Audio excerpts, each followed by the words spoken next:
আসসালামু আলাইকুম। সবাই কেমন আছেন? আশা করি যে যেখানে আছেন সুস্থ আছেন, ভালো আছেন। আলহামদুলিল্লাহ আমিও ভালো আছি। তো আপনারা অনেকে জানতে চেয়েছেন যে আমি ঘরে বাকুইট রাইস বা বাকুইট ফ্রাইড রাইস কিভাবে তৈরি করি। তো চলুন আজকে আমি আপনাদেরকে দেখিয়ে দিব আমি ঘরে কিভাবে বাকুইট রাইস অথবা বাকুইট ফ্রাইড রাইস কিভাবে তৈরি করি। চলুন।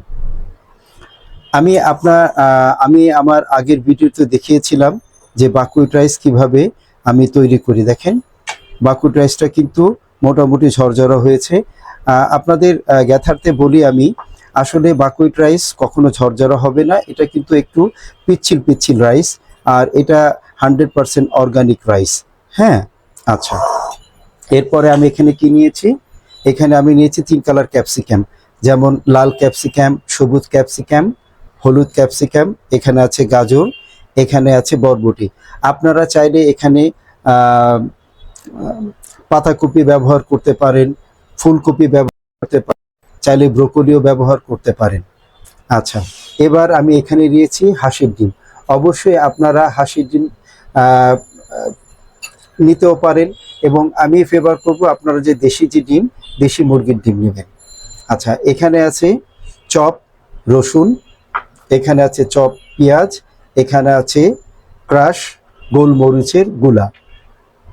ওকে, এখন এখানে আছে পিঙ্ক সল্ট, এখানে আছে আমাদের গ্রাসফিড ঘি, যেটা কিনা নিউজিল্যান্ড থেকে আমাদের শপে আসে। দেখেন,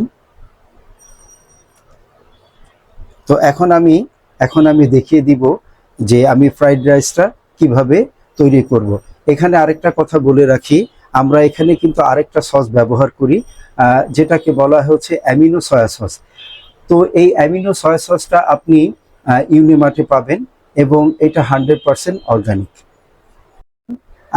আমি আপনাদেরকে বাকুইট ফ্রাইড রাইস কিভাবে আমি রান্না করি সেটা আজকে দেখাবো। আসেন, তো প্রথমে আমি কি করব, হ্যাঁ, প্যানটাকে হিট দিব।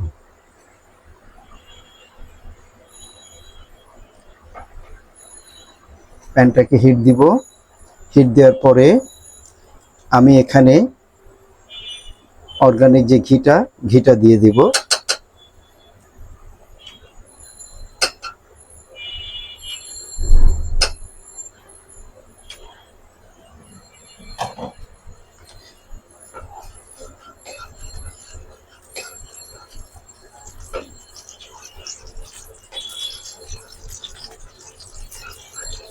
আপনারা চাইলে এর সাথে একটু অলিভ অয়েলও দিতে পারেন।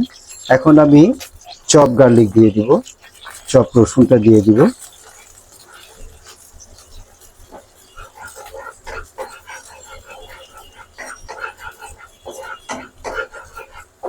রসুনটা যখন একটু ব্রাউন কালার হবে তখন আমি চপ পেঁয়াজ দিয়ে দিব।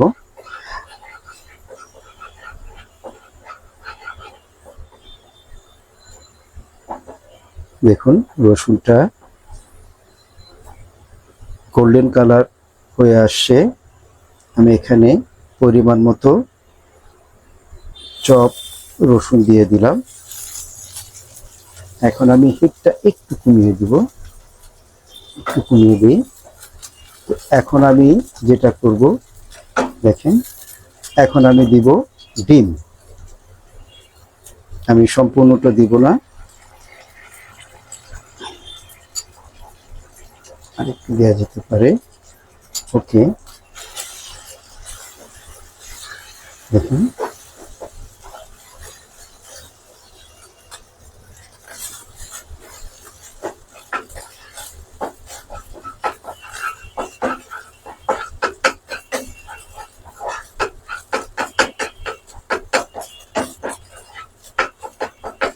এখন আমি পরিমাণ মতো একটু গাজর দিব, একটু বরবটি, তারপরে ক্যাপসিকাম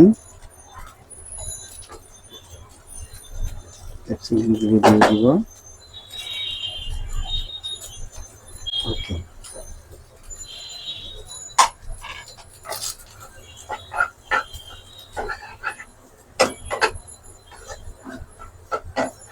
এখন আপনারা একটু আঁচটা বাড়িয়ে দিবেন, কারণ সবজির ভিতরে পানি আছে।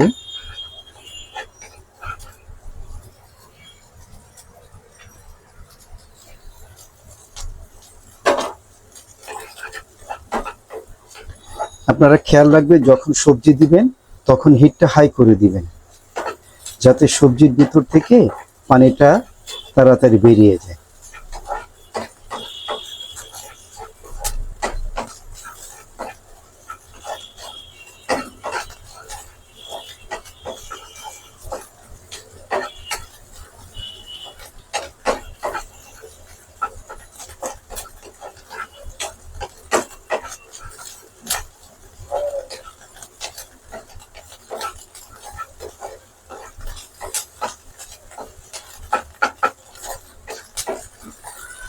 এখন আমি হিটটা একটু কমিয়ে দিব। এখন আমি পরিমাণ মতো বাকুইট রাইস দিব।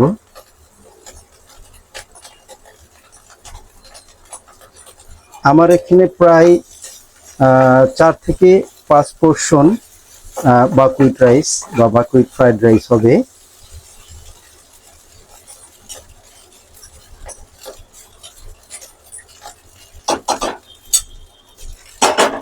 আপনারা চাইলে ডাক্তারের পরামর্শ অনুযায়ী যদি আপনাদের চিকেন খেতে দেয় তাহলে আপনারা এর ভিতরে চিকেনও অ্যাড করতে পারবেন, কোনো সমস্যা নেই। আপনারা চাইলে একটু কাঁচা মরিচও অ্যাড করতে পারবেন। আমি এখন পরিমাণ মতো পিঙ্ক সল্ট দিয়ে দিব। দেখি পিঙ্ক সল্টটা দিয়ে দিলাম। হয়ে গেল আমার মজাদার বাকুইট ফ্রাইড রাইস। এখন আমি এটাকে প্লেটে ঢেলে পরিবেশন করব।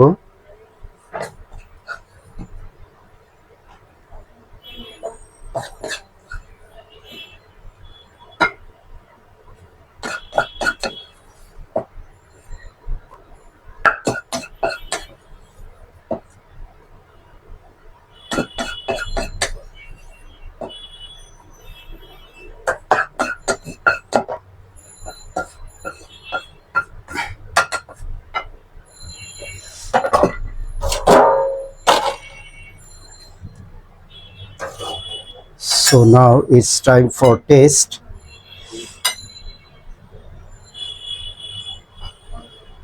দেখি কেমন হলো। Flavour is yummy.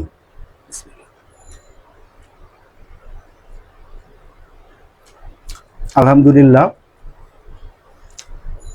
খুবই চমৎকার হয়েছে। আমি রান্না করেছি বলে বলছি না, আপনারা আমি যেভাবে দেখিয়ে দিয়েছি আপনারা যদি ঘরে এইভাবে তৈরি করেন, আমি আশাবাদী আলহামদুলিল্লাহ আপনারাও এমন ধরনের টেস্ট পাবেন। তো